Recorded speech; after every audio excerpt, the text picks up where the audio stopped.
చేయాలా, ఆ ప్రమాణానికి జరిగినట్టుగా ఎక్విప్మెంట్ ఉండాలా, ఆ ప్రమాణాలకు తగినట్టుగా హెచ్ఆర్ సిబ్బంది ఉండాలా, ఆ ప్రమాణాలకు తగినట్టుగానే వైద్య విద్య వైద్య సేవలు కూడా ఉండాలి.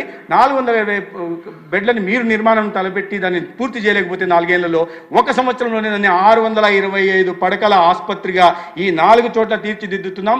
ఆ రాబోయే 27-28 విద్యా సంవత్సరానికి మిగిలిన 6 కళాశాలను కూడా పూర్తి చేస్తాం అధ్యక్ష. ఈ రాష్ట్రంలో నాణ్యమైన వైద్య విద్యని అందరినీ తీసుకొచ్చే ప్రయత్నం చేస్తాం అధ్యక్ష. తర్వాత వాళ్ళు మాట్లాడుతుంటారు అధ్యక్ష, అయిన వారికి అప్పనంగా అధ్యక్ష చాలా పారదర్శకంగా ఇవాళ టెండర్ ప్రక్రియ చేపడతాం అధ్యక్ష.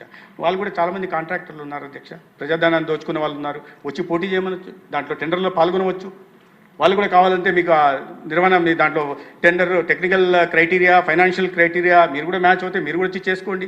దీంట్లో ఎటు మీ హయాంలో జరిగినట్లు ఇసుకను దోచుకున్నట్టుగా లేదా మద్యాన్ని అడ్డం పెట్టుకుని దోచుకున్నట్టుగా నింగి నేల నీరు నిప్పు గాలి ధూళి పంచభూతాలను దోచుకున్నట్టుగా మీ హయాంలో జరిగినట్టుగా కూటమి హయాంలో జరగదు అనే విషయాన్ని గుర్తుపెట్టుకోవాలి అధ్యక్ష.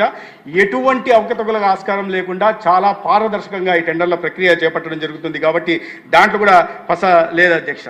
అదేవిధంగా సెల్ఫీలు తీసుకుంటున్నారు అధ్యక్ష, అందరిపై పులివెందుల దగ్గర తీసుకుంటున్నారు అధ్యక్ష. ఎందుకంటే పులివెందులు మాత్రం కొద్ది భవనాలు కనిపిస్తున్నాయి, కళాశాల పూర్తయింది, ఆసుపత్రి పూర్తయింది, హాస్టల్ పూర్తి కాల వేరే విషయం. కానీ పాలకొల్లుపై పునాదుల దగ్గర ఎవరు సెల్ఫీలు తీసుకోవట్లేదు అధ్యక్ష.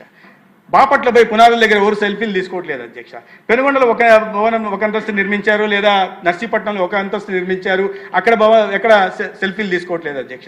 సెల్ఫీలు తీసుకుని వాటిని ఏ పేపర్లో ఎప్పుడు రాసినా ఎప్పుడు మాట్లాడినా ఆ ఫోటో మాత్రమే చూపిస్తుంటారు, Pulivendula photo Pulivendula photo Pulivendula photo అని. మిగతా చోట్ల పరిస్థితి మేమంటున్నది అదే కదా. మీ నియోజకవర్గం మీద మీరు ప్రత్యేక దృష్టి పెట్టారు, ప్రత్యేక శ్రద్ధ పెట్టారు, నిధులన్నీ అక్కడికే మళ్ళించి నిర్మించారు. మిగిలిన 16 ప్రాంతాల్లో బీసీలు కానీ ఎస్సీలు కానీ గిరిజన ప్రాంతాల్లో ఎస్టీలు ఉంటున్న పార్వతీపురం నర్సీపట్నంలో ఎందుకు మీకు వైద్య విద్య పేద విద్యార్థులకు అందించాలనే ఆలోచన చేయకుండా ఇంత స్వార్థపూరితంగా ఎందుకు వివరించాలని మేము ప్రశ్నించాలనుకుంటే సభకు రాకుండా ఉంటున్నారు అధ్యక్ష. ఇవాళ తర్వాత ఇవాళ కొత్తగా ఈ ప్రకారం ఆయనకు ఎక్కడ ఇది లేదు కాబట్టి కొత్తగా ఒక ఇది తీసుకొచ్చారు అధ్యక్ష. మొన్న ప్రెస్ కాన్ఫరెన్స్లో 5 సంవత్సరాలు ముఖ్యమంత్రిగా చేసిన వ్యక్తి ప్రెస్ కాన్ఫరెన్స్ పెట్టి ఈ టెండర్లలో ఎవరు పాల్గొనొద్దు, వస్తే రద్దు చేస్తా, నేను వార్నింగ్ ఇస్తా అంటున్నారు. ఏంది అధ్యక్ష, ప్రజాస్వామ్యంలో ఉన్నామా లేకుంటే పాలగాళ్ళ రాజ్యంలో ఉన్నామా నాకు అర్థం కావట్లేదు అధ్యక్ష. ఏంది అధ్యక్ష, రాష్ట్రం ఏమన్నా ఒక జాగీరా, ఎవరన్నా ఇష్టం వచ్చినట్టు మేము వస్తాం రద్దు చేస్తామంటే మీరు వస్తారో రాదో తెలియదు.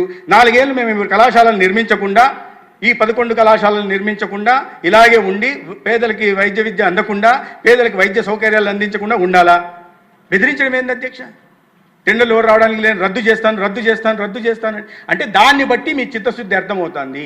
మీరు NMC national medical commission norms ప్రకారము ఒక కళాశాల నిర్మించాలంటే 325 కోట్లు ఖర్చు అవుతుంది అనేది నామ్స్ ప్రకారం అధ్యక్ష. వీళ్ళు 500 కోట్ల నుంచి 600 కోట్లకు తీసుకెళ్లారు. అంటే దీని వెనకాల మతలబ్ ఏందో మరి నాకు అర్థం కాలేదు అధ్యక్ష. ఆ కమిషన్లు ఏమన్నా పోతాయని బాధలో ఉన్నారో ఏమో తెలియదు, కానీ అంత తీవ్రంగా స్పందించి టెండర్లు రద్దు చేస్తాం రానివ్వము. మీరు ఈ 4 ఏళ్ల తర్వాత కాదు కదా, ఇంకో 40 ఏళ్ల తర్వాత కూడా అధికారంలో రారు, ప్రజలు మీ గురించి తెలుసుకున్నారనే విషయాన్ని అర్థం చేసుకోవాలి. కాబట్టి ఇట్లాంటి ఊకదంపుడు ఉపన్యాసాలకి తాటాకు చప్పులకి ఎన్డీఏ ప్రభుత్వంలో భయపడే వాళ్ళు ఎవరూ లేదు.